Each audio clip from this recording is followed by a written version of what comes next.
speech like this. Anyway, my name is Will Scharf. I consider I'm truly honored to be Michael Scharf's son, Aaron Scharf's grandson. And I really do mean that. It's probably the thing that I'm proudest of that I had really no control over.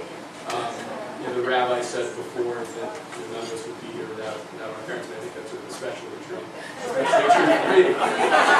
So I already feel a real kinship with this kind of congregation, even though I don't know many of you.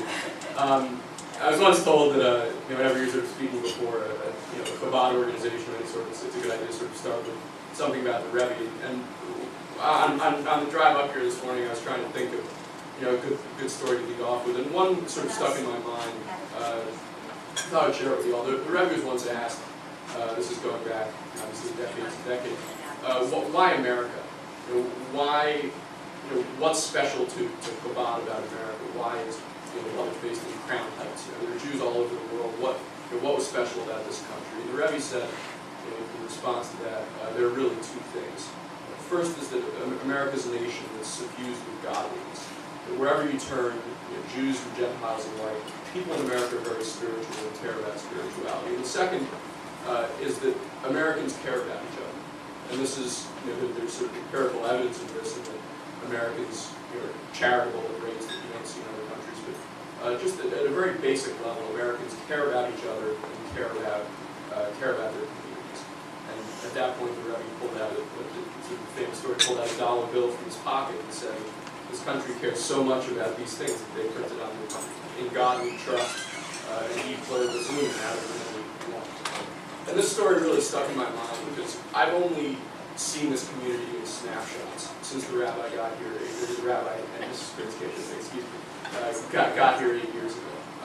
I am very infrequently in Jacksonville. I come to see my grandfather.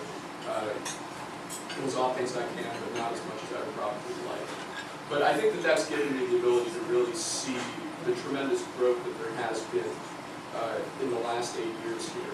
And as my father said, when the rabbi and Mrs. Krinsky first got down here, there really wasn't much in the way of Jewish organizations or Jewish community activity here at the beaches. And what's been fascinating for me is just seeing how quickly and how incredibly things have grown. I remember when the rabbi and Mrs. Krinsky first came down, they would visit my grandmother's grandfather. My grandmother passed away a number of years ago. The joy that they brought my grandparents, and especially my grandmother in her later years, was something that I just found deeply meaningful. And I know that that's the sort of thing that they've done for countless other members of this community, and that's what Chabad Shluchim do all over the world, and what they've done, I think, particularly well here. And it was really heartwarming for me. It was really nice for me, and I know for my parents as well, knowing that no matter how far away we were from our grandparents, that Rabbi and Mrs. Krinsky were here. And I think that looking back over the last 8 years, the growth here has been just astounding. And the fact that you can have a dinner like this in Ponte Beach speaks obviously to the efforts of the Krinskys, but also the efforts of the community as a whole. And the fact that people in this community have gotten together around, albeit extraordinarily dynamic young couple, but the fact that this community has really gotten around the Krinskys, and the fact that this community has been able to build, working together, this sort of an organization, this sort of a community,